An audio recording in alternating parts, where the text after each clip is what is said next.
जय हिंद साथियों। आधुनिक भारत इतिहास का एक पार्ट है भारतीय राष्ट्रीय आंदोलन। 1885 से 1947 तक का घटनाक्रम इसमें शामिल है और इसमें जो भी महत्वपूर्ण आंदोलन हुए, महत्वपूर्ण घटनाएं हैं, जो फैक्ट इसमें शामिल किए गए हैं, आप इसे देखिए। अगर जो आपने पढ़ रखा है तो रिवीजन कीजिए। आपने पढ़ रखा है फिर भी इसमें आपको 2-4 फैक्ट ज़्यादा ही मिलेंगे।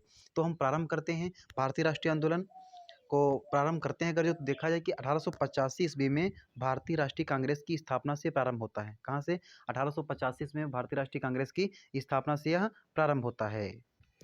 तो भारतीय राष्ट्रीय कांग्रेस की स्थापना जो हुई थी वो 1885 ईस्वी में हुई थी। ये वो ह्यूम इसका संस्थापक था। कौन संस्थापक था? तो ये वो ह्यूम इसका संस्थापक था। और उसमें वायसराय कौन था? तो लॉर्ड डफरिन था। कांग्रेस की स्थापना के समय जो वायसराय था वो लॉर्ड डफरिन था। इसका प्रथम अधिवेशन जो हुआ था 28 दिसंबर 1885 ईस्वी को हुआ था और प्रथम अधिवेशन इसका मुंबई में हुआ था। गोकुलदास तेजपाल संस्कृत विद्यालय मुंबई में हुआ था और इसके प्रथम अध्यक्ष व्योमेश चंद्र बनर्जी थे। प्रथम अधिवेशन के अध्यक्ष कौन थे? व्योमेश चंद्र बनर्जी थे। और इसमें 72 प्रतिनिधियों ने भाग लिया था। जो प्रथम अधिवेशन हुआ था उसमें 72 प्रतिनिधियों ने भाग लिया था। 28 दिसंबर 1885 ईस्वी को हुआ था और बम्बई के गोकुलदास तेजपाल संस्कृत विद्यालय में हुआ था और अध्यक्ष इसके व्योमेश चंद्र बनर्जी थे और महासचिव इसके ये वो ह्यूम जो इसके संस्थापक थे उसको बनाया गया था। द्वितीय अधिवेशन इसका होता है 1886 ईस्वी में। द्वितीय अधिवेशन 1886 में कलकत्ता में हुआ था और ये दादा भाई नौरोजी बनाए गए थे इसके अध्यक्ष। द्वितीय अधिवेशन के अध्यक्ष दादा भाई नौरोजी थे जो कि पहले पारसी थे। अगर जो पूछे कि पहले पारसी ऐसे पहले पारसी कौन थे जो भारतीय राष्ट्रीय कांग्रेस के अध्यक्ष थे, तो दादा भाई नौरोजी थे। इसका तृतीय अधिवेशन हुआ था 1887 ईस्वी में मद्रास में हुआ था। तृतीय अधिवेशन इसका 1887 ईस्वी में मद्रास में हुआ था और इसके अध्यक्ष थे बदरुद्दीन तैयबजी जो पहले मुस्लिम अध्यक्ष थे। कांग्रेस के प्रथम मुस्लिम अध्यक्ष बदरुद्दीन तैयबजी थे जो मद्रास में आयोजन होता है तृतीय अधिवेशन का, उसके अध्यक्ष थे। और जॉर्ज ज्यूले प्रथम अंग्रेज अध्यक्ष थे। भारतीय राष्ट्रीय कांग्रेस के प्रथम अंग्रेज अध्यक्ष जॉर्ज ज्यूले थे। 1911 में इसका होता है कलकत्ता अधिवेशन और कलकत्ता अधिवेशन में पहली बार जनगण मन अधिनायक गाया गया था, मतलब हमारा राष्ट्रीय गान गाया गया था और इसके अध्यक्ष थे बिशन नारायण धर। याद है तो अच्छी बात है। कलकत्ता अधिवेशन 1911 में जहां पहली बार हमारा राष्ट्रगान गाया गया और अध्यक्ष इसके से बिशन नारायण धर। एनी बेसेंट जी प्रथम महिला अध्यक्ष थी। कांग्रेस की प्रथम महिला अध्यक्ष एनी बेसेंट थी, लेकिन ये विदेशी थी। प्रथम भारतीय महिला अगर जो पूछे तो सरोजिनी नायडू थी। 1925 के कानपुर अधिवेशन के अध्यक्ष रही थी। 1925 के कानपुर अधिवेशन के अध्यक्ष सरोजिनी नायडू प्रथम भारतीय महिला अध्यक्ष थी। अच्छा, महात्मा गांधी कांग्रेस के एक ही बार अध्यक्ष रहे, वो रहे थे बेलगांव अधिवेशन कर्नाटक। कर्नाटक में बेलगांव अधिवेशन हुआ था 1924 में, उसके अध्यक्ष रहे थे। कराची अधिवेशन हुआ था 1931 ईस्वी में, वल्लभ भाई पटेल इसके अध्यक्ष थे और इस कराची अधिवेशन में महात्मा गांधी जी को काले झंडे दिखाए गए थे क्योंकि इसके पहले 5 मार्च 1931 जो गांधी में समझौता हुआ था, इसमें इन्होंने जो है महात्मा गांधी ने इसमें राजगुरु सुखदेव भगत सिंह की फांसी को नहीं रुकवाया था। इसीलिए इनको इसी उसके तुरंत बाद कराची अधिवेशन हुआ था 31 मार्च को, 31 मार्च 1931 को। इसीलिए इस अधिवेशन में इनको काले झंडे महात्मा गांधी दिखाए गए थे और अध्यक्षता की सरदार वल्लभ भाई पटेल ने। और हरिपुरा अधिवेशन के अध्यक्ष सुभाष चंद्र बोस जी थे। अच्छा, हरिपुरा अधिवेशन 1938 का है। कब का है? 1938 का हरिपुरा अधिवेशन है और हरिपुरा अधिवेशन 1938 का है। इस अधिवेशन में सुभाष चंद्र बोस अध्यक्ष थे। हरिपुरा अधिवेशन में सुभाष चंद्र बोस अध्यक्ष रहे थे और जे बी कृपलानी जो थे ये भारत की स्वतंत्रता के समय राष्ट्रीय कांग्रेस के अध्यक्ष थे। तो भारतीय राष्ट्रीय कांग्रेस के स्वतंत्रता के समय अध्यक्ष कौन थे? तो जेपी कृपलानी थे। ये भारतीय राष्ट्रीय कांग्रेस के कुछ महत्वपूर्ण अधिवेशन थे और जो भी आगे महत्वपूर्ण भी आगे मिलते रहेंगे हमें। तो स्थापना कब हुई थी? 1885 में। ये हुई संस्थापक किसका था? वायसराय डफरिन उस समय था। प्रथम अधिवेशन 28 दिसंबर 1885 को हुआ था। प्रथम इसके अध्यक्ष व्योमेश चंद्र बनर्जी थे। द्वितीय अधिवेशन के अध्यक्ष दादा भाई नौरोजी थे जो प्रथम पारसी थे। तृतीय अधिवेशन 1887 में हुआ था मद्रास में, उसके अध्यक्ष थे बदरुद्दीन तैयबजी जो प्रथम मुस्लिम अध्यक्ष थे और जॉर्ज ज्यूले प्रथम अंग्रेज अध्यक्ष थे। प्रथम मुस्लिम अध्यक्ष एनी बेसेंट जी थी और प्रथम भारतीय महिला अध्यक्ष थी सरोजिनी नायडू जी। महात्मा गांधी 1924 के बेलगांव अधिवेशन के अध्यक्ष रहे और जे बी कृपलानी भारत की स्वतंत्रता के समय भारतीय राष्ट्रीय कांग्रेस के अध्यक्ष थे और हरिपुरा अधिवेशन की अध्यक्षता सुभाष चंद्र बोस ने की थी। गरमपंथ के नेता कौन थे? जो गरमपंथ के नेता थे उसमें कौन कौन नेता शामिल थे? तो गरमपंथी नेता में हम जानते हैं लाल बाल पाल, लाला बाल बाल गंगाधर तिलक, लाला लाजपत राय, बिपिन चंद्र पॉल और एक अरविंद घोष ही याद रखना। अरविंद घोष अलग से है। गरमपंथी नेताओं में लाल बाल पाल हम याद रखते हैं और नरमपंथी नेताओं में दादा भाई नौरोजी, फिरोज शाह मेहता, दिनेश वाचा, व्योमेश चंद्र बनर्जी, सुरेंद्र नाथ बनर्जी। व्योमेश चंद्र बनर्जी पहले अध्यक्ष थे कांग्रेस के और कुछ महत्वपूर्ण तथ्य जो क्वेश्चन बनते हैं, बाल गंगाधर तिलक को भारतीय अशांति का जनक किसने कहा था? तो वैलेंटाइन सिरोल ने कहा था। देश की पहली राजनीतिक हड़ताल कहाँ हुई थी? तो मुंबई के कपड़ा मिल के मजदूरों ने की थी। गीता रहस्य पुस्तक बाल गंगाधर तिलक की है। और लाला लाजपत राय के राजनीतिक गुरु थे मैज़नी। शेरे पंजाब लाला लाजपत राय को कहा जाता है। और कांग्रेस के नरम दल गरम दल में बराबर 1907 के सूरत अधिवेशन में हुआ था और इसके अध्यक्ष थे रास बिहारी बोस। कौन थे? रास बिहारी बोस सूरत अधिवेशन के अध्यक्ष थे। इसमें नरम दल गरम दल दोनों बढ़कर अलग हो गए थे। और भारत में कुछ क्रांतिकारी आंदोलन कौन-कौन से हुए थे? तो अभिनव भारत का गठन 1899 में बीडी सावरकर ने किया था।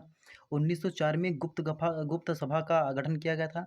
और राष्ट्रीय स्वयंसेवक संघ का गठन 27 दिसंबर 1925 को किया गया था, केशव बलराम हेडगेवार के द्वारा। मुख्यालय इसका नागपुर, महाराष्ट्र में था। जतीन्द्र मुखर्जी थे बंगाल के क्रांतिकारी थे। और Hindustan Republican association HRA, Hindustan Republican association का गठन हुआ था 1924 ईस्वी में। कानपुर में अधिवेशन अध्यक्षता और स्थान था। और संस्थापक थे इसके सचिंद्रनाथ सान्याल। और काकोरी हत्याकांड 9 अगस्त 1925 को हुआ था। 9 अगस्त 1925 को हुआ था। इसमें एक ट्रेन को लूट लिया जाता है जो माल से भरी हुई थी। पैसेंजर गाड़ी ट्रेन जो खजाना इसमें लूट लिया गया था और इसमें चंद्रशेखर आज़ाद भाग गए थे, फरार हो गए थे यहाँ से। और क्रांतिकारी जिनको फांसी स्थल पर फांसी हुई थी तो राम प्रसाद बिस्मिल, अशफाक उल्ला खां, राजेंद्र लाहिड़ी, रोशन लाल, इनको फांसी हो गई थी। और उसके बाद Republican association HSRA, Republican socialist Hindustan socialist Republican association की स्थापना 1928 में दिल्ली में हुई थी। राज्य स्थापना चंद्रशेखर आज़ाद के नेतृत्व में हुई थी। और भारत में बाहर से कौन सी क्रांतिकारी गतिविधियाँ की, कौन कौन से नेता जो बाहर से क्रांतिकारी गतिविधियाँ कर रहे थे? तो श्यामजी कृष्ण वर्मा का नाम आता है। श्यामजी कृष्ण वर्मा ने द इंडियन सोशियोलॉजिस्ट पत्र का प्रकाशन किया था। इंडिया हाउस की आधारशिला इन्होंने रखी थी लंदन में। और फरवरी 1905 में इंडिया होम रूल सोसाइटी का स्थापना लंदन में इन्होंने की थी और वहीं पर इंडिया हाउस की स्थापना की थी। गदर पार्टी की स्थापना 1913 में लाला हरदयाल ने की थी, पराधीन अंग्रेजों से बचने के लिए। और एक चीज़ और, भगत सिंह के बारे में 1928 में इन्होंने सार्डस की हत्या कर दी थी। और 8 अप्रैल 1929 को बटुकेश्वर नाथ दत्त के साथ मिलकर केंद्रीय असेंबली में इन्होंने बम फेंक दिया था। और लाहौर षड्यंत्र कांड के अंतर्गत इनको 23 मार्च 1931 को इनको फांसी दे दी गई थी। अंतिम संस्कार इनका फिरोजपुर जिले के सतलज नदी के तट पर किया गया था। इनकलाब जिंदाबाद इनका नारा था। पहली बार नारे का प्रयोग इनकलाब जिंदाबाद इन्होंने ही किया। मैडम भीकाजी रुस्तम कामा, ये भारत का जो भारतीय क्रांति की माँ कही जाती हैं, भारतीय क्रांति की माँ कही जाती हैं मैडम भीकाजी रुस्तम कामा। इन्होंने जर्मनी में तिरंगा झंडा को फहराया था।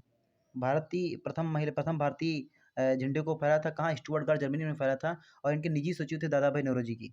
और प्रथम भारतीय झंडे का डिजाइन तैयार किया था तो भीकाजी ने, बीडी सावरकर और श्यामजी कृष्ण वर्मा ने संयुक्त रूप से मिलकर भारत का जो प्रथम जो झंडा तैयार किया गया था वो भीकाजी कामा, बीडी सावरकर और श्यामजी कृष्ण वर्मा ने मिलकर तैयार किया था। कामागाटू मारू एक जहाज था। कामागाटू मारू प्रकरण कई बार पूछा गया। जहाज था एक, हांगकांग से कनाडा यात्रियों को लेकर जालपोत से जा रहा था। भारत के गुरदीप सिंह ने किराए पर लेकर 376 यात्री जा रहे थे इसमें। और कनाडाई पुलिस ने प्रवेश करने से रोक लिया था। इतना याद रखना है कि कामागाटा मारू एक जहाज है और इसको कनाडा की पुलिस ने रोक लिया था। और इसके लिए जो है वहाँ पर आंदोलन भी किए गए थे, भारतीय यात्रियों के द्वारा पर आंदोलन किए गए थे। ये प्रकरण हमें याद रखना है। कामागाटो मारू प्रकरण के नाम से सजाया जाता है। इसमें एक जहाज को रोक लिया जाता था, जहाज का ही नाम है कामागाटा मारू। बंगाल विभाजन और इसे ही स्वदेशी आंदोलन, इसके बाद स्वदेशी आंदोलन चलता है बंगाल विभाजन के बाद। बंगाल विभाजन 1905 में, इसके निर्णय की तिथि 20 जुलाई 1905 रखी गई थी। मतलब 20 जुलाई 1905 को बंगाल विभाजन नहीं किया गया, लेकिन 20 जुलाई 1905 को बंगाल विभाजन की घोषणा कर दी गई कि बंगाल विभाजन कर दिया जाएगा। और 16 अक्टूबर 1905 को इसे प्रभावी कर दिया गया। 16 अक्टूबर को पूरे बंगाल में एक शोक दिवस के रूप में मनाया गया। 16 अक्टूबर को पूरे बंगाल में शोक दिवस के रूप में मनाया गया। और रविंद्रनाथ टैगोर के जौ पर राखी दिवस मनाया गया। और बंगाल विभाजन को 2 भागों में बांटा गया, पूर्वी बंगाल, पश्चिम बंगाल। पूर्वी बंगाल जो होता था उसमें असम, पूर्वी बंगाल मुख्यालय ढाका इसका हुआ करता था। और पश्चिम बंगाल में पश्चिम बंगाल, उड़ीसा और बिहार। पश्चिम बंगाल में हिंदू अधिक थे, पूर्वी बंगाल में मुस्लिम अधिक थे। हिंदू मुस्लिम एकता को भंग करने के लिए बंगाल का विभाजन कर दिया गया। हिंदुओं को अलग कर दिया गया, मुस्लिम बाहुल क्षेत्र को अलग कर दिया गया, हिंदू बाहुल क्षेत्र को अलग कर दिया गया। ऐसे ही बंगाल विभाजन नाम दे दिया गया था। बंगाल विभाजन के विरोध में भारत में चला स्वदेशी आंदोलन। ये बंगाल विभाजन का विरोध किया जा रहा था, तो भारत में चलाया गया स्वदेशी आंदोलन। 7 अगस्त 1905 को जारी किया गया। कलकत्ता के टाउन हॉल से प्रारंभ किया गया। इसमें कहा गया कि विदेशी वस्तुओं का बहिष्कार कर देंगे, हम देसी वस्तुएं पहनेंगे, खाएंगे। और इसका नेतृत्व अलग अलग जगह पर अलग अलग लोगों ने किया। जैसे लोकमान्य तिलक ने लगभग पूरे भारत में इसका नेतृत्व किया। अगर जो एक कोई नाम आएगा तो लोकमान्य तिलक हम लिखेंगे। और लाला लाजपत राय और अजीत सिंह ने इसका नेतृत्व पंजाब और उत्तर प्रदेश में किया था। हाँ, और सैयद हैदर रजा ने दिल्ली में किया था। और चिदम्बरम पिल्ले ने मद्रास प्रेसिडेंसी मतलब दक्षिण भारत में इसका नेतृत्व किया था। स्वदेशी बांधव समिति अश्विनी कुमार दत्त इसके संस्थापक थे। महिलाओं की सक्रिय भागीदारी इस आंदोलन की सबसे बड़ी विशेषता थी। स्वदेशी आंदोलन की सबसे बड़ी विशेषता क्या थी कि महिलाओं की इसमें सक्रिय भागीदारी रही। रविन्द्रनाथ टैगोर इस आंदोलन के आलोचक रहे थे। ये याद रखना कि रविन्द्रनाथ टैगोर इस आंदोलन के आलोचक रहे थे। और वंदे मातरम इस आंदोलन का शीर्षक गीत बना था। तो स्वदेशी आंदोलन बंगाल विभाजन के विरोध में 7 अगस्त 1905 को चलाया गया। जब 20 जुलाई 1905 को बंगाल विभाजन की घोषणा कर दी गई, तो बंगाल विभाजन हो भी नहीं पाया था। उसके पहले ही 7 अगस्त 1905 को स्वदेशी आंदोलन चलाया गया। स्वदेशी आंदोलन भारत के विभिन्न कोनों में व्याप्त हो गया। फिर भी 16 अक्टूबर 1905 को बंगाल विभाजन कर दिया गया। इसीलिए 16 अक्टूबर को पूरे बंगाल में शोक दिवस के रूप में मनाया गया। कांग्रेस के कुछ महत्वपूर्ण प्रदर्शन यहाँ पर भी दे रखे हैं। कांग्रेस का बनारस अधिवेशन 1905 में हुआ था। अध्यक्ष थे गोपाल कृष्ण गोखले। कलकत्ता अधिवेशन 1906 में हुआ था। अध्यक्ष के थे दादा भाई नौरोजी। सूरत अधिवेशन 1905 में हुआ था। रास बिहारी बोस इसके अध्यक्ष थे। और इसमें जो कांग्रेस के उदारवादी दल था और नरम दल था, गरम दल था, दोनों अलग हो गए थे। अच्छा, नरम दल गरम दल 1907 के सूरत अधिवेशन में अलग हुए थे। तो फिर एक कब होते हैं? तो 1915 के लखनऊ अधिवेशन में एक होते हैं। गरम दल नरम दल अलग हुए थे तो 1907 के सूरत अधिवेशन में। और सूरत अधिवेशन के अध्यक्ष थे रास बिहारी बोस। और नरम दल गरम दल फिर एक हुए थे तो लखनऊ अधिवेशन में। और इसकी अध्यक्ष थी अंबिका चरण मजूमदार। एम अंबिका चरण मजूमदार इसके अध्यक्ष थे। मुस्लिम लीग का गठन का प्रस्ताव कब रखा गया? तो दिसंबर 1906 में ढाका के नवाब सलीमुल्लाह खान द्वारा मुस्लिम लीग के गठन का प्रस्ताव रखा गया। मुख्यालय इसका लखनऊ रखा गया, बनाया गया। अध्यक्ष इसके प्रथम अध्यक्ष मुस्लिम लीग के प्रथम अध्यक्ष गागा खां थे। और मुस्लिम लीग के अगर जो अध्यक्ष पूछेगा तो हम बताएंगे आगा खां। मुस्लिम लीग के अध्यक्ष आगा खां थे। और इसके गठन का प्रस्ताव सलीमुल्लाह खान ने किया था, जो ढाका के नवाब थे। और मुख्यालय इसका लखनऊ में रखा गया था। कुछ महत्वपूर्ण क्वेश्चन रखे हैं यहाँ पर कि दादा भाई नौरोजी को भारत का वयोवृद्ध पुरुष कहता है, great grand old man of India कहता है भारत के। उदारवादी दल की ओर से जुड़े हुए थे। 1886, 1893, 1906 में कांग्रेस के अध्यक्ष रहे। रक्त गुप्तार इनकी पत्रिका का नाम है। और गोखले का कथन था इनके बारे में, यदि मनुष्य में कहीं देवत्व है तो वह दादा भाई नौरोजी में है। ये किसने कहा था कि मनुष्य में कोई देवत्व है? तो गोपाल कृष्ण गोखले ने कहा था। दादा भाई नौरोजी को वयोवृद्ध नेता मतलब grand old man of India कहा जाता है। उदारवादी दल से जुड़े हुए थे। और कांग्रेस अधिवेशन लखनऊ अधिवेशन 1916 में हुआ था। और लखनऊ कांग्रेस मुस्लिम लीग एक ही समय में। लखनऊ समझौता कांग्रेस था मुस्लिम के मध्य, अन्य नाम था कांग्रेस लीग योजना थी। और मार्ले मिंटो सुधार अधिनियम, भारत का वायसराय उसमें था मार्ले मिंटो अधिनियम। भारत का वायसराय लॉर्ड मिंटो था। जॉन मार्ले महासचिव उस समय था। मार्ले मिंटो दोनों नाम हैं, दोनों वायसराय के नाम है। वो एक वायसराय था लॉर्ड मिंटो, और जॉन मार्ले जो था सचिव था। भारत शासन अधिनियम 1919, इसे ही मार्ले मिंटो अधिनियम कहते हैं। और अन्य नाम इसका मार्ले मिंटो अधिनियम है। गांधी जी का कथन था, मार्ले मिंटो सुधार ने हमारा सर्वनाश कर दिया है। सांप्रदायिक प्रतिनिधित्व प्रणाली में सुधार के लिए मार्ले मिंटो अधिनियम लाया गया था। कब लाया गया था? तो 1909 में लाया गया था। मार्ले मिंटो में मार्ले जो है भारत का जो उस समय महासचिव था, और मिंटो जो था उस समय वायसराय था। अतिवादियों और उदारवादियों ने पुनर्विलीन की प्रक्रिया को एनी बेसेंट और तिलक की भूमिका थी। और कांग्रेस के समझौते के मुख्य शिल्पी थे मोहम्मद अली जिन्ना और तिलक। कांग्रेस के समझौते के मुख्य शिल्पी कौन थे? तो मोहम्मद जिन्ना और तिलक कांग्रेस के शिल्पी के मुख्य समझौते के मुख्य शिल्पी थे, मतलब तैयार।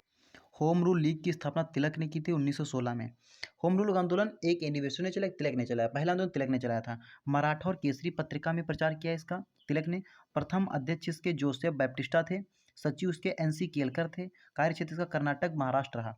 बम्बई को छोड़कर मध्य प्रांतों बराबर में भी इसका क्षेत्र रहा इसका। तो तिलक का होम रूल आंदोलन कहा था कर्नाटक महाराष्ट्र में चला था, अप्रैल 1916 में चला था। और यही होम रूल आंदोलन के नाम से एनिवेशन ने आंदोलन चलाया। एनिवेशन ने इसकी स्थापना 1916 में की थी। कॉमनवेल्थ और न्यू इंडिया पत्रिका एनिवेशन के इसमें उन्होंने प्रचार प्रसार इसका किया। और जॉर्ज अरुंडेल जो इसके सचिव थे, अवकाश से जहाँ तिलक का होम रूल आंदोलन चला था उस क्षेत्र को छोड़ दिया जाए तो बाकी सभी जगह एनिवेशन का होम रूल आंदोलन चला था। भारत में होम रूल आंदोलन सर्वप्रथम एनिवेशन ने प्रारंभ किया था। और होम रूल आंदोलन की स्थापना सर्वप्रथम बंगाल में बाल गंगाधर तिलक ने की थी। होम रूल लीग की स्थापना, ये देखो होम रूल लीग है, ये अलग चीज़ है। होम रूल लीग की स्थापना बाल गंगाधर तिलक ने की थी। और होम रूल आंदोलन 2 जनवरी 1914 से अपने पत्रिका कॉमनवेल्थ पत्रिका किसकी थी, श्रीमती एनी बेसेंट की थी, उसमें प्रकाशित किया गया था। प्रथम विश्व युद्ध के दौरान, क्योंकि ये घटना 1916 की है और प्रथम विश्व युद्ध 1914 से 1918 के मध्य में चला था, उसी में होम रूल आंदोलन बहुत ही हॉटस्पॉट का केंद्र था, बहुत ही काफ़ी लोकप्रिय रहा था। एनी बेसेंट फेबियन आंदोलन की प्रकाशक भी थी, एनी बेसेंट फेबियन आंदोलन की प्रकाशक भी थी। और 1920 में Akhil Bharatiya home rule league ने महात्मा गांधी को अध्यक्ष बना दिया गया और इसी का नाम रख दिया गया स्वराज सभा। जो Akhil Bharatiya home rule league, जिसकी स्थापना बाल गंगाधर तिलक ने की थी, इसको अध्यक्ष निर्वाचित कर महात्मा गांधी को अध्यक्ष निर्वाचित कर दिया गया और इसी का नाम बदलकर स्वराज सभा रख दिया गया। अच्छा, गांधी जी जब भारत आए तो गांधी जी की कुछ महत्वपूर्ण चीज़ें कि गांधी जी भारत तो 2 अक्टूबर 1869 को जन्म हुआ था, पोरबंदर गुजरात में जन्म हुआ था। पत्नी का नाम कस्तूरबा गांधी, पिता का नाम करमचंद, उपनाम काबा कबा गांधी। और 1894 में नटाल इंडियन कांग्रेस की स्थापना की थी दक्षिण अफ्रीका में। कहाँ? दक्षिण अफ्रीका में 1894 ईस्वी में। और टॉल स्टॉल फर्म की स्थापना अखबार इंडियन ओपिनियन दक्षिण अफ्रीका से प्रकाशित किया था इन्होंने। और 1904 में फिनिक्स आश्रम की स्थापना भी इन्होंने डरबन के दक्षिण अफ्रीका के डरबन में की थी। और सत्याग्रह आश्रम की स्थापना अहमदाबाद में 1915 में की थी। तो 1904 में फिनिक्स आश्रम, 1915 में सत्याग्रह आश्रम महात्मा गांधी ने तैयार किया था। मद्रास मजदूर संघ, इसके संस्थापक थे वीपी वाडिया। स्थापना वर्ष 1918 है। आधुनिक मजदूर संघ संगठन भारत का प्रथम था। अहमदाबाद टेक्सटाइल लेबर एसोसिएशन 1918 में स्थापना हुई थी। संस्थापक महात्मा गांधी थे। और फिर trade union Congress, Akhil Bharatiya trade union Congress इसका अन्य नाम था। और 1919 में राष्ट्रीय श्रम का संगठन, अच्छा आईएलओ की स्थापना, राष्ट्रीय श्रम संगठन आईएलओ आईएलओ की स्थापना हो चुकी थी 1919 में। उसके कारण अखिल भारतीय ट्रेड यूनियन कांग्रेस की स्थापना भारत में कर दी गई थी। संस्थापक इसके एन.एम. जोशी थे। अखिल भारतीय ट्रेड यूनियन के 31 अक्टूबर 1920 को स्थापना हुई थी, क्योंकि 1919 में आईएलओ की स्थापना हुई थी। इंटरनेशनल लेबर ऑर्गेनाइजेशन की स्थापना हुई थी। और स्थापना मुंबई में हुई थी किसकी? अखिल भारतीय ट्रेड यूनियन कांग्रेस की। प्रथम अध्यक्ष लाला लाजपत राय थे। उपाध्यक्ष नया अध्यक्ष जोसेफ बैप्टिस्टा थे। और इसका प्रथम विभाजन 1929 में नागपुर अधिवेशन में अध्यक्ष थे जवाहरलाल नेहरू इसके। और रौलट एक्ट, भारत में बढ़ रही क्रांतिकारी गतिविधियों को कुचलने के लिए 1917 में न्यायाधीश था सिडनी रॉलेट की अध्यक्षता में एक समिति गठित की गई, जिसे और उसने 19 मार्च 1919 में पारित विधेयक को रॉलेट एक्ट कहलाया गया। जो सिडनी रॉलेट की अध्यक्षता में एक समिति गठित हुई, उसने एक जो नियम पारित किया, उसे एक्ट पारित किया, उसे रॉलेट एक्ट कहा गया। यह एक्ट जेम्स फोर्ड के कार्यकाल में पारित हुआ था। मतलब जेम्स फोर्ड उस समय वायसराय था भारत का। जब रॉलेट एक्ट बनकर भारत आया था, उस समय भारत का वायसराय कौन था? तो जेम्स फोर्ड था। इस एक्ट के द्वारा अंग्रेजी सरकार जिसको चाहे बिना मतलब जुर्म के, बिना गवाही दिए, बिना सबूत के गिरफ्तार कर सकती थी, जेल में रख सकती थी। इसलिए इस कानून को बिना वकील, बिना दलील, बिना वकील का कानून कहा गया। अखिल भारतीय राजनीति में गांधी जी का पहला कदम 1900 रॉलेट एक्ट के विरुद्ध 1919 में प्रारंभ सत्याग्रह से था। और गांधी जी ने रॉलेट सत्याग्रह के लिए 3 कांग्रेसी मंचों का प्रयोग किया: होम रूल लीग, खिलाफत और सत्याग्रह सभा का प्रयोग किया था। तो रॉलेट एक्ट के बारे में फिर से एक बार देखो। रॉलेट एक्ट का जो न्यायाधीश था सिडनी रॉलेट था, उसकी अध्यक्षता में जो एक्ट पारित था उसे रॉलेट एक्ट कहा गया। और उस समय भारत में लॉर्ड चेम्सफोर्ड वायसराय था। इस एक्ट के तहत अंग्रेज किसी को जिसको चाहें जब तक चाहें बिना मुकदमा चलाए जेल में रख सकते थे। इसलिए इस कानून को बिना वकील, बिना अपील, बिना दलील का कानून कहा गया। और इसका विरोध पूरे भारत में किया गया। और उसी समय घटना घटी भारत में जलियांवाला बाग हत्याकांड। 13 अप्रैल 1919 को बैसाखी के दिन जलियांवाला बाग हत्याकांड की घटना घटती है। सार्वजनिक सभा का आयोजन हो रहा था। सार्वजनिक सभा का आयोजन क्यों हुआ था? तो पंजाब के 2 फेमस नेता थे सैफुद्दीन किचली और डॉक्टर सत्यपाल मलिक को गिरफ्तार कर लिया गया था। इनको ब्रिटिश दमन का विरोध करने के लिए, उनको छुड़वाने के लिए जो वहाँ पर सभा एकत्रित हुई थी, वो आंदोलन कर रहे थे। और वहाँ पर जनरल डायर ने गोली चलाने का आदेश दे दिया था। भीड़ में गोली चलाने का आदेश दे दिया, इससे बहुत सारे लोगों की जान गई थी। और इसकी संतुति के लिए, इसकी जाँच के लिए बनी थी हंटर कमीशन। हत्याकांड की जाँच सरकार द्वारा गठित कमीशन था। 1920 में इसने रिपोर्ट प्रस्तुत की और दुर्घटना के लिए सरकार दोषी नहीं इसमें कह दिया गया था, केवल निर्णय लेने में भूल हो गई थी। इसमें कहा गया था कि डायर का तो कार्य ही था वहाँ पर निर्णय करना, लेकिन निर्णय लेने में उससे गलती हो गई, गोली नहीं चलवाई थी उसे। मतलब इसने दोषी नहीं दिया था जनरल डायर को। मार्च 1919 में कम्युनिस्ट इंटरनेशनल पार्टी की स्थापना की गई थी व्लादिमीर इलिच लेनिन और रूसी पार्टी बोल्शेविक द्वारा। ट्रेड यूनियन आंदोलन के क्रांतिकारी चरण का समय था 1926 से 1939 तक। कम्युनिस्ट इंटरनेशनल के सदस्य बनने वाले पहले भारतीय थे एम.एन. रॉय। ये भारतीय संविधान के सलाहकार भी आगे चलकर बने थे। भारतीय संविधान जो इंडियन कॉन्स्टिट्यूशन था, उसके सलाहकार आगे चलकर बने थे। 1940 में मेडिकल डेमोक्रेटिक दल की स्थापना की थी एम एन राय ने, और रिवॉल्यूशनरी कम्युनिटी पार्टी के इंडिया की स्थापना की थी सोमेंद्र नाथ टैगोर ने। ये टैगोर वगैरह जब तुमको मिलेंगे, ये पश्चिम बंगाल के नेता थे सभी। खिलाफत आंदोलन, खिलाफत कमेटी बनी। खिलाफत कमेटी में प्रमुख सदस्य थे हकीम अजमल खान, डॉक्टर अंसारी, हसरत मोहानी, शौकत अली, मोहम्मद अली, अबुल कलाम आज़ाद जो स्वतंत्र भारत के प्रथम शिक्षा मंत्री बने। हकीम अजमल खान, डॉक्टर अंसारी और शौकत अली, मोहम्मद अली, अबुल कलाम आज़ाद। और शौकत अली मोहम्मद अली को प्रारंभ करने का श्रेय जाता है खिलाफत आंदोलन को। और प्रारंभ करने का कारण यह था कि प्रथम विश्व युद्ध में जो ब्रिटिश सरकार थी, इसने भारत को प्रथम विश्व युद्ध की समाप्ति के बाद तुर्की का विघटन और तुर्की के सुल्तान इस्लामी साम्राज्य के खलीफा भारतीय मुसलमानों का विचार था। गतिविधि क्या हुई कि भारतीय मुसलमानों द्वारा तुर्की की ऑटोमन साम्राज्य की रक्षा और खलीफा को बनाए रखने का आंदोलन प्रारंभ हो गया। 23 नवंबर 1919 को दिल्ली में खिलाफत कमेटी की संस्था में अध्यक्ष थे महात्मा गांधी को बना दिया गया था। वैसे खिलाफत आंदोलन प्रारंभ किसने किया था? शौकत अली मोहम्मद अली ने, लेकिन बाद में महात्मा गांधी को इसका अध्यक्ष बना दिया गया था। और इसी के बाद असहयोग आंदोलन भारत में चला। प्रारंभ करने की तिथि थी 1 अगस्त 1920 को। खिलाफत आंदोलन भारत में चला 1 अगस्त 1920 को। कलकत्ता से चला था खिलाफत आंदोलन। कांग्रेस अधिवेशन जो कलकत्ता का कांग्रेस अधिवेशन था, यहाँ से इसकी घोषणा कर दी गई थी। और प्रस्तावक गांधी जी थे और विरोधी इसके सी आर दास थे। तो असहयोग आंदोलन था, इसके विरोधी सी आर दास थे, प्रस्तावक गांधी जी थे। 1 अगस्त 1920 को चला था।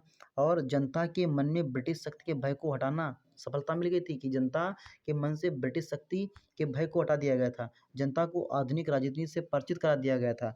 और उसके बाद 4 फरवरी 1922 को चौरी चौरा हत्याकांड हो गया। इसमें क्या हुआ कि कुछ भीड़, जो क्रुद्ध भीड़ थी, चौरी चौरा नामक स्थान के थाने में घुस जाती है और वहाँ के सिपाहियों को जला देती है। थाने को जला देती है, उसमें कई सिपाहियों की मौत हो जाती है। और 12 फरवरी 1919 को आंदोलन स्थगित कर दिया गया था, क्योंकि असहयोग आंदोलन एक अहिंसात्मक आंदोलन था और इसमें चौरी चौरा हत्याकांड जैसी घटना घटित हो गई, हिंसा हो गई। इसलिए इस आंदोलन को गांधी जी ने वापस ले लिया था। इससे जुड़े महत्वपूर्ण तथ्य कुछ ऐसे इस प्रकार हैं कि डॉक्टर मुंजे महात्मा गांधी के खिलाफ की निंदा प्रस्ताव किए थे। और रविन्द्रनाथ टैगोर का कथन था, विदेशी वस्त्रों को जलाना अविवेकी या निष्ठुर बर्बादी है। 1921 में काशी विद्यापीठ की स्थापना की गई और 1900 में गुजरात विद्यापीठ की स्थापना अहमदाबाद में की गई। और जामिया मिलिया इस्लामिया की स्थापना अलीगढ़ मुस्लिम यूनिवर्सिटी, जिसे जामिया मिलिया इस्लामिया यूनिवर्सिटी कहते हैं, और बनारस हिंदू कॉलेज जो बनारस में 1916 में स्थापना हुई थी। कुछ महत्वपूर्ण कॉलेज बने 1921 में काशी विद्यापीठ, 1920 में गुजरात विद्यापीठ, और 1920 में ही बना था जामिया मिलिया इस्लामिया कॉलेज जो अलीगढ़ में अलीगढ़ मुस्लिम यूनिवर्सिटी है। और 1920 में बनारस हिंदू कॉलेज की स्थापना की गई थी। स्वराज पार्टी का गठन 1923 में किया गया। जनवरी 1923 में इसकी स्थापना की गई। सी आर दास और मोतीलाल नेहरू इसके संस्थापक थे, क्योंकि अध्यक्ष थे इसके सी आर दास और महासचिव थे मोतीलाल नेहरू। प्रमुख नेता थे श्रीनिवास अयंगर और एन सी केलकर। मुख्य उद्देश्य क्या था? चुनाव के माध्यम से काउंसिल में प्रवेश कर उन्हें काम न करने देकर 1919 में भारत शासन अधिनियम का उच्छेदन करना। मुख्य उद्देश्य इसका यही था कि भारत शासन अधिनियम जो 1919 का आया था, जिसे मॉन्टेग्यू चेम्सफोर्ड अधिनियम भी कहा जाता, उसको हटाना। चितरंजन दास की उपाधि देशबंधु थी। अब ये जो नेता चितरंजन दास के बारे में देखते हैं, देशबंधु की उपाधि थी। इंग्लैंड से जो वकालत की पढ़ाई करके आए थे। और सबसे बड़ी सफलता इन्होंने अलीगढ़ जो अलीपुर का जो बम कांड केस था, उसमें अरविंद घोष का बचाव कर लिया था। अरविंद घोष की तरफ से अली गांव जो अलीपुर का जो बम कांड था, इसमें जो अरविंद घोष थे, उनकी तरफ से ये लड़ते हैं, जो ये केस लड़ते हैं, और उस केस को जीत लिया था। इनको अरविंद घोष को इन्होंने बचा लिया था। और मोतीलाल नेहरू 16 दिसंबर 1922 को इंडिपेंडेंट पार्टी बनने का निर्णय करते हैं मदन मोहन मालवीय के साथ इंडिपेंडेंट पार्टी बनने का निर्णय लिया था। तो स्वराज पार्टी 1923 में गठित हुई। सी आर दास, मोतीलाल नेहरू। सी आर दास देशबंधु के नाम से जाने जाते हैं। वकालत की पढ़ाई इन्होंने लंदन से की थी और इन्होंने अलीपुर बम कांड में अरविंद घोष का बचाव कर लिया था। साइमन कमीशन 1927 गठन का प्रावधान जो था, तो 1919 का माउंटेग्यू चेम्सफोर्ड अधिनियम जो था, 10 वर्ष में इसमें कहा गया था कि 10 वर्ष में भारत में हो रही गतिविधियों की समीक्षा करने के लिए कोई ना कोई समिति गठित की जाएगी, संवैधानिक आयोग बनाया जाएगा। इसीलिए इसके गठन का प्रावधान यही था। 1919 का माउंटेग्यू चेम्सफोर्ड अधिनियम साइमन कमीशन के गठन का प्रावधान था। नियुक्ति 1927 में इसका गठन किया गया था। और उस समय तत्कालीन ब्रिटेन प्रधानमंत्री स्टैनली बॉल्डविन थे और भारतीय संवैधानिक आयोग साइमन कमीशन बना था ये। और इसकी संरचना जो थी, इसमें अध्यक्ष थी जॉर्ज साइमन। कुल 7 सदस्य थे, अध्यक्ष समेत कुल 7 सदस्य थे, और उसमें 7 अंग्रेज थे। क्लीमेंट एटली भी एक सदस्य था इसमें क्लीमेंट एटली जो एक बार समय में जो 1940 के समय में ये प्रधानमंत्री बनता है इनका इंग्लैंड का ये भी सदस्य था। और संरचना में देखा जाए और इसका विरोध किया गया तो श्वेत कमीशन से भारत में सभी सदस्य गैर भारतीय थे, इसीलिए इसको श्वेत कमीशन कह दिया गया था। कांग्रेस द्वारा मद्रास अधिवेशन 1927 में साइमन कमीशन का विरोध करने का निर्णय लिया गया था। 3 फरवरी को साइमन कमीशन का मुंबई में आगमन हो जाता है। 3 फरवरी 1928 को साइमन कमीशन भारत आया, मतलब। और साइमन कमीशन वापस जाओ के नारे लगाए गए। साइमन कमीशन वापस जाओ के नारे लगाए गए। और लाला लाजपत राय जो थे, लाला लाजपत राय इसे लाहौर में साइमन कमीशन का विरोध कर रहे थे। और इस साइमन कमीशन के विरोध में उनके सर पर इतनी लाठी लग जाती है कि उनकी अंततः मृत्यु हो जाती है। और पंजाब के प्रमुख राजनीतिक नेता थे लाला लाजपत राय, इनको पंजाब केसरी के नाम से भी जाना जाता है। और इसके विरोध में नेहरू रिपोर्ट 1928 में नेहरू रिपोर्ट तैयार की गई थी। सर्वदल समिति थी, मोतीलाल नेहरू जवाहरलाल नेहरू की अध्यक्ष सचिव में सर्वदलीय समिति बनी थी। इसमें कुल 9 सदस्य थे। और पूर्ण स्वतंत्रता के आधार पर डोमिनियन स्टेट की मांग की गई थी। इसमें मौलिक अधिकारों का प्रावधान इस रिपोर्ट के अनुसार किया गया था। नेहरू रिपोर्ट 1928 में ही थी। कब आई थी? 1928 में ही, 1928 में, 1929 में मैंने रिपोर्ट आई थी, 1928 में साइमन कमीशन। तो 1927 में साइमन कमीशन बना मॉन्टेग्यू चेम्सफोर्ड सुधार अधिनियम के तहत। और इसमें जो है कुल 7 सदस्य थे। जॉन साइमन इसका अध्यक्ष था। श्वेत कमीशन कहा गया। भारत में इसका हर जगह विरोध किया गया। 3 फरवरी 1928 को भारत आया। साइमन कमीशन के प्रत्युत्तर में भारत में नेहरू रिपोर्ट बनाई गई 1929 में। कुल 9 सदस्य इसके थे। अध्यक्ष इसके मोतीलाल नेहरू थे, सचिव इसके जवाहरलाल नेहरू थे। अब मौलिक अधिकारों के प्रावधान प्रस्तावित संविधान में। और फिर इसी समय होता है कांग्रेस का लाहौर अधिवेशन 1929 में होता है। कांग्रेस का लाहौर अधिवेशन कब होता है? 1929 में। 1929 में कांग्रेस का लाहौर अधिवेशन होता है। और लाहौर अधिवेशन का आयोजन 1929 में किया गया था। स्थान लाहौर में था। 31 दिसंबर 1929 को मध्य रात्रि के समय पंडित जवाहरलाल नेहरू ने रावी नदी के तट पर, रावी नदी कहाँ है? लाहौर में। तो लाहौर में रावी नदी के तट पर तिरंगा झंडा फहरा दिया गया था। और भारत को पूर्ण स्वराज्य घोषित कर दिया गया था। मतलब पूर्ण स्वराज्य मतलब स्वतंत्र घोषित कर दिया था भारत को। और कांग्रेस कार्य समिति 2 जनवरी 1930 को बैठक का निर्णय लेगी। अध्यक्ष थे जवाहरलाल नेहरू इसके। मतलब लाहौर अधिवेशन के अध्यक्ष जवाहरलाल नेहरू थे। 26 जनवरी 1930 का दिन पूर्ण स्वराज दिवस मनाया गया था। और 26 जनवरी प्रत्येक वर्ष पूर्ण स्वतंत्रता दिवस मनाया जाएगा। यह निर्णय कांग्रेस अधिवेशन, लाहौर के कांग्रेस अधिवेशन से ही लिया गया था। 1929 में लाहौर का कांग्रेस अधिवेशन हुआ। सविनय अवज्ञा आंदोलन 1930 में चलाया गया। यह प्रारंभ होता है 12 मार्च 1930 को डांडी मार्च से प्रारंभ होता है। 12 मार्च 1930 को डांडी मार्च से प्रारंभ होता है। और डांडी मार्च चली थी साबरमती आश्रम अहमदाबाद से प्रारंभ होती है। और सविनय अवज्ञा आंदोलन 6 अप्रैल 1930 को प्रारंभ होता है। और सविनय अवज्ञा आंदोलन 6 अप्रैल 1930 को प्रारंभ होता है। और सविनय अवज्ञा आंदोलन के दौरान उत्तरी बिहार के सारण जिले में प्रदर्शन किया था चौकीदार टैक्स के विरोध में। चौकीदारी टैक्स के विरोध में किया गया था। दांडी मार्च नमक कानून तोड़ने के लिए शुरू हुई थी। और 12 मार्च 1930 को शुरू हुई थी। और 6 अप्रैल 1930 को और सविनय अवज्ञा आंदोलन प्रारंभ हो गया था। और इसी आंदोलन के तहत 5 मई 1930 को गांधी जी को गिरफ्तार कर लिया गया था। कहाँ रखा गया था? यरवदा जेल में। यरवदा जेल कहाँ है? महाराष्ट्र में। गांधी जी को महाराष्ट्र के यरवदा जेल में रखा गया था। अब्बास तैयब की गिरफ्तारी के बाद सरोजिनी नायडू ने इस धरने को आगे रखा था। और उत्तरी पश्चिमी सीमा प्रांत में खुदाई खिदमतगार संस्थापक खान अब्दुल गफ्फार खान ने इसका नेतृत्व किया था। ये कुछ महत्वपूर्ण घटनाएं इससे जुड़ी हुई थी। और गांधी जी 1932 में अखिल भारतीय छुआछूत विरोधी लीग की स्थापना करते हैं। हरिजन सामुदायिक पत्र था। हरिजन मतलब हरि मतलब भगवान के जन मतलब पुत्र जो होते हैं उनको हरिजन नाम दिया था महात्मा गांधी ने।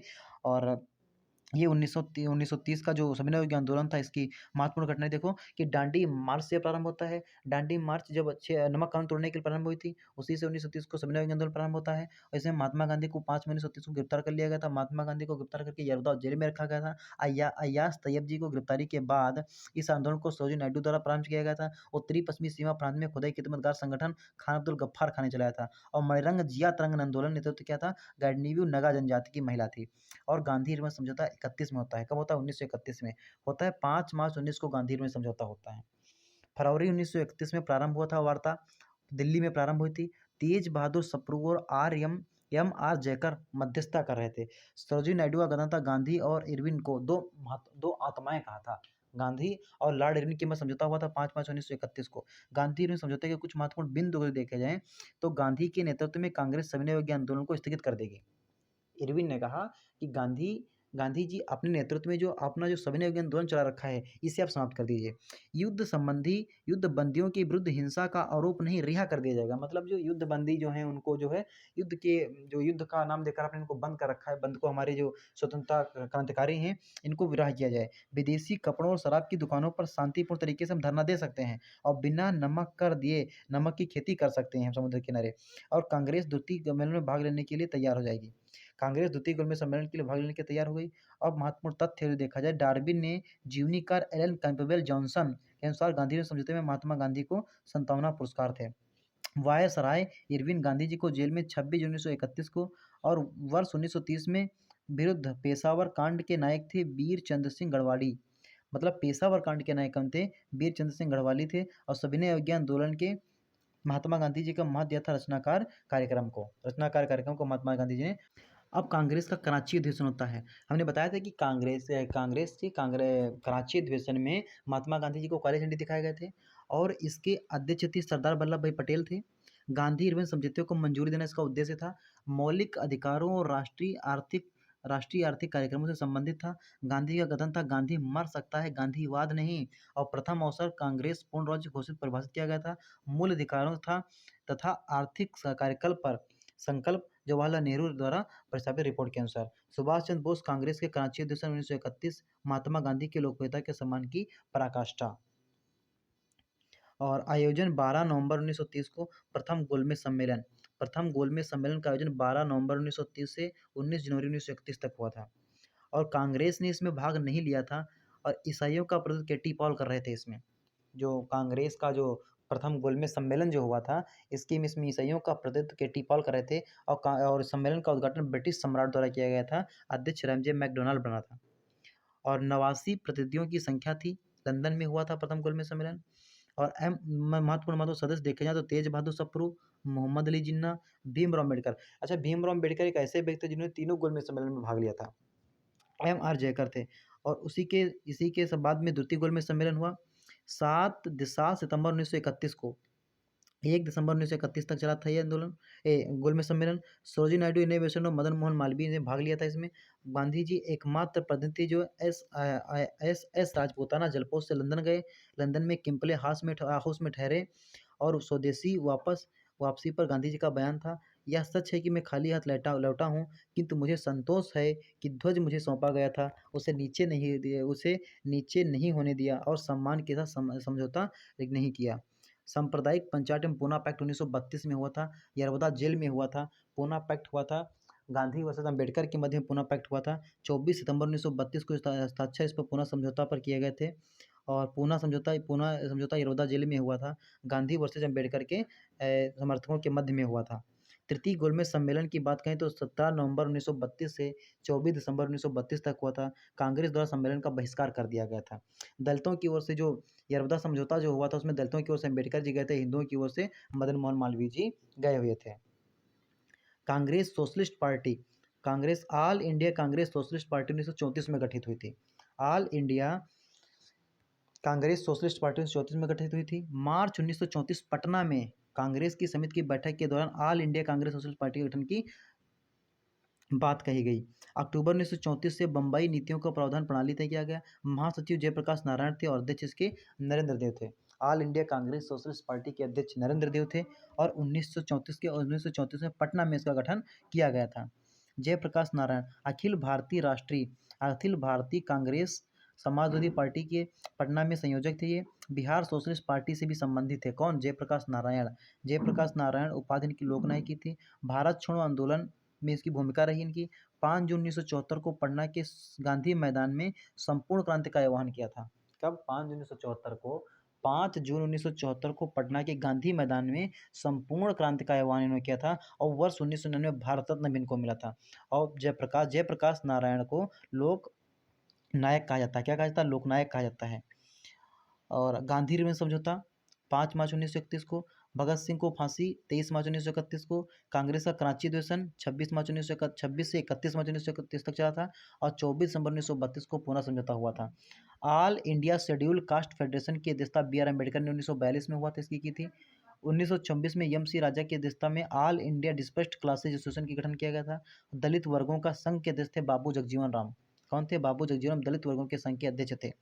व्यक्तिगत सत्याग्रह 1940 में किया गया था। कब व्यक्तिगत सत्याग्रह किया गया था? 1940 में। कब? 1940 में व्यक्तिगत सत्याग्रह किया था। अगस्त प्रस्ताव भी 1940 में ही आया था। प्रथम सत्याग्रही थे विनोबा भावे और दूसरे सत्याग्रही थे पंडित जवाहरलाल नेहरू। प्रतीकात्मक अभिव्यक्ति थी ब्रिटिश सरकार की भारतीय नीति के प्रति नैतिक विरोध। क्या? ब्रिटिश भौतिक विरोध थे। और महात्मा गांधी ने सर्वोदय शब्द का सर्वप्रथम प्रयोग किया था, लेकिन सर्वोदय समाज की स्थापना विनोबा भावे ने की थी। सर्वोदय समाज की स्थापना विनोबा भावे ने की थी। इस सर्वोदय शब्द का प्रथम प्रयोग महात्मा गांधी ने किया था। क्रिप्स मिशन 1942 में। क्रिप्स मिशन के कुछ महत्वपूर्ण बिंदु: भारतीय सरकार के शासन किसी बाहरी सत्ता के अधीन नहीं होगा। संविधान निर्मित करने के लिए अधिकार, संविधान के युद्ध के बाद एक संविधि निर्माती सभा का गठन किया जाएगा। संविधान निर्माती परिषद शामिल होंगे। क्रिप्स मिशन जो था सर स्टैनफोर्ड क्रिप्स ने तैयार किया था, अध्यक्ष इसके थे। संविधान निर्माती परिषद भारतीय राज्यों का प्रतिनिधित्व करेगी। वायसराय की नई कार्यकारी परिषद के भारतीय जनता के प्रमुख वर्गों के प्रतिनिधित्व शामिल किया जाएगा। युद्ध के बाद डोमिनियन राज्य का दर्जा किसको? भारत को दे दिया जाएगा। संविधान निर्माती परिषद गठन का उल्लेख किया जाएगा। और भारत छोड़ो आंदोलन, क्रिप्स मिशन के बाद भारत छोड़ो आंदोलन भारत में चलाया गया। 1942 में भारत छोड़ो आंदोलन चलाया गया था। 1942 में मुख्य रूप से कहाँ कहाँ चला था भारत छोड़ो आंदोलन? भारत में तो बिहार में गया, भागलपुर, सारण, ये जिले हैं बिहार के। भागलपुर, गया, सारण, पूर्णिया, सावध, मुजफ्फरपुर, चंपारण में चले थे। और पूर्वी यूपी, आजमगढ़, बलिया, गोरखपुर में भारत छोड़ो आंदोलन चला था। क्रिप्स मिशन के साथ कांग्रेस आधिकारिक वार्ताकार पंडित जवाहरलाल नेहरू, मौलाना अबुल कलाम आजाद थे। अब पूरा हम देखेंगे भारत छोड़ो आंदोलन की कार्यकारी समिति बैठक कैसे हुई थी, कब हुआ था, किस प्रकार से इसका नेतृत्व किया गया था।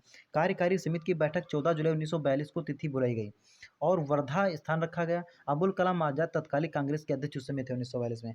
प्रस्ताव पारित किया गया भारत छोड़ो आंदोलन का। भाग लेने वाले व्यक्ति थे मौलाना अबुल कलाम आजाद, महात्मा गांधी, JB कृपलानी, सरोजिनी नायडू, जवाहरलाल नेहरू, वल्लभ भाई पटेल, पट्टाभी सीतारामैया, डॉक्टर राजेंद्र प्रसाद, JB पंत, प्रफुल्ल चंद्र घोष और सैयद महमूद इसमें शामिल थे।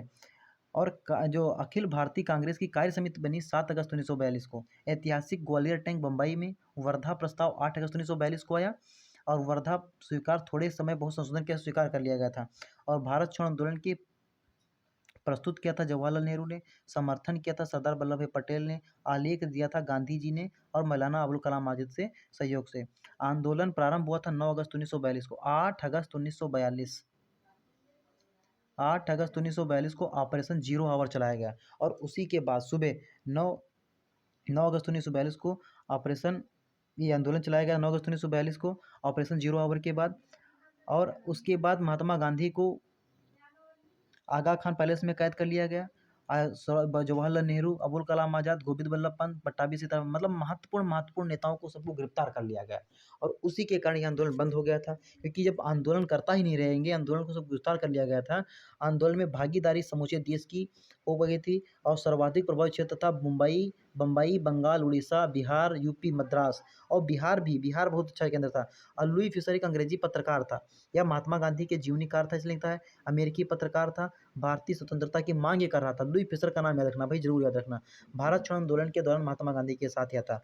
भारत छोड़ो आंदोलन के समय महात्मा गांधी के साथ पत्रकार था लुई फिशर। करो या मरो का नारा महात्मा गांधी ने भारत छोड़ो आंदोलन के समय दिया था। महात्मा गांधी ने करो या मरो का नारा भारत छोड़ो आंदोलन के समय दिया था। करो या मरो का नारा।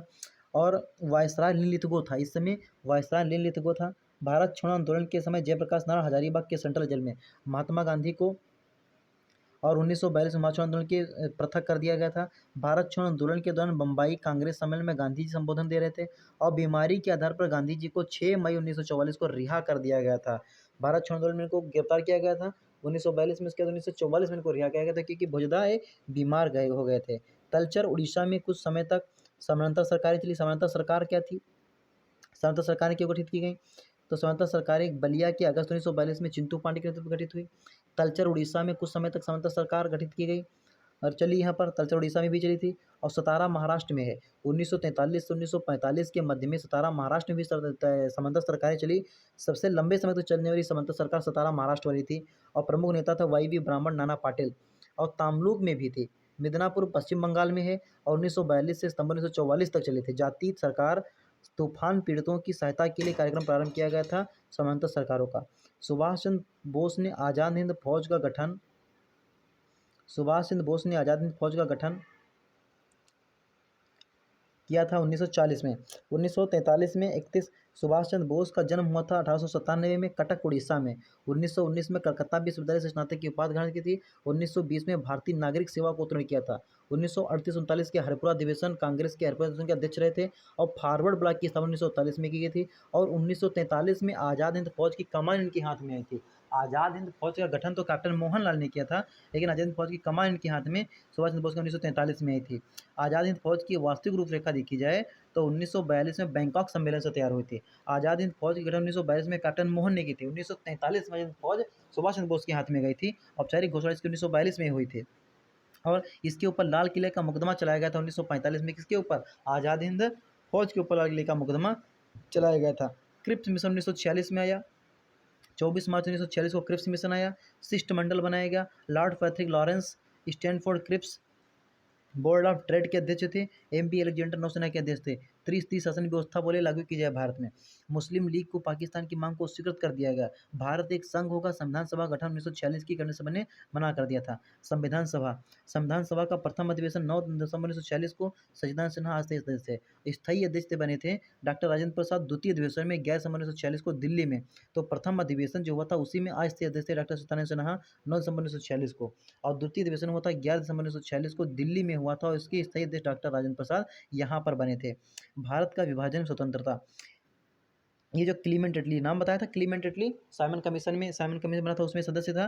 कार्यकाल 1945 से 51 तक का भारत में रहा। ब्रिटेन का प्रधानमंत्री था ये। घोषणा 20 फरवरी 1947 को हाउस ऑफ कॉमनवेल्थ में की थी। जून 1948 के पहले ही भारत को आज़ाद कर दिया जाएगा। बयान ब्रिटिश राष्ट्रीय कांग्रेस विभाजन के उत्तरदायी नहीं होगा। नियुक्त वेवेल के स्थान पर माउंटबेटन के वायसराय के पद पर की गई थी इसकी। भारत प्रस्ताव कांग्रेस महासचिव द्वारा पारित किया गया था 15 अगस्त 1947 को। कांग्रेस के अध्यक्ष में JB कृपलानी थे। गोविंद बल्लभ पंत ने प्रस्तुत किया था। समर्थन इसका मौलाना अबुल कलाम आजाद ने दिया था। कांग्रेस अध्यक्ष JB कृपलानी, भारत की आज़ादी के समय कांग्रेस के अध्यक्ष JB कृपलानी थे।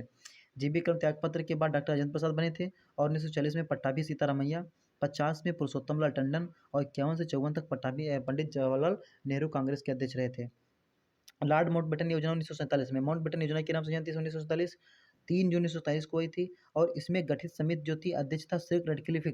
इसने बंगाल सीमा का आयोजन गांधी जी से मुलाकात 31 मार्च 1947 को और स्वतंत्र भारत के प्रथम जो गवर्नर जनरल था लॉर्ड माउंटबेटन था। तो एक और क्वेश्चन महत्वपूर्ण देख लें। 14 से 15 जून 1947 तक अखिल भारतीय कांग्रेस कमेटी की बैठक खान अब्दुल गफ्फार खां भारत विभाजन के विपक्ष में थे। खान अब्दुल गफ्फार खां, जिसको सीमांत गांधी कहा जाता है, ये भारत के विभाजन के विपक्ष में थे और प्रांतीय कांग्रेस समिति के गठित विभाजन के प्रबल विरोधी थे डॉक्टर किचलू। और 1950 में स्वतंत्रता जब भारत के प्रथम और अंतिम गवर्नर सीरज गोपालाचारी थे। स्वतंत्र भारत के प्रथम विधि मंत्री डॉक्टर अम्बेडकर थे और विधि मतलब संविधान सभा थे और स्वतंत्र भारत के प्रथम ब्रिटिश लेबर पार्टी के अध्यक्ष थे और लेबर पार्टी से प्रथम ब्रिटेन के स्वतंत्रता के समय लेबर पार्टी की सत्ता में थी ब्रिटेन में और भारतीय स्वतंत्रता के समय ब्रिटेन के महाराष्ट्र जॉर्ज सस्टम। तो ये महत्वपूर्ण घटनाएं जो 1885 से 1947 तक भारत में घटित हुई, जो चीज़ें थी आप इसे रिवाइज कर लीजिए, यहाँ से देख लीजिए एक बार। कुछ ना कुछ फैक्ट जो आपको ज़्यादा आते होंगे उससे ज़्यादा ही आपको मिलेंगे। अच्छे से देख लीजिए, जो फैक्ट आपके पास नहीं लिखे हैं लिख लीजिए और हमारी वीडियो को लाइक से सब्सक्राइब कीजिए। जय हिंद साथियों।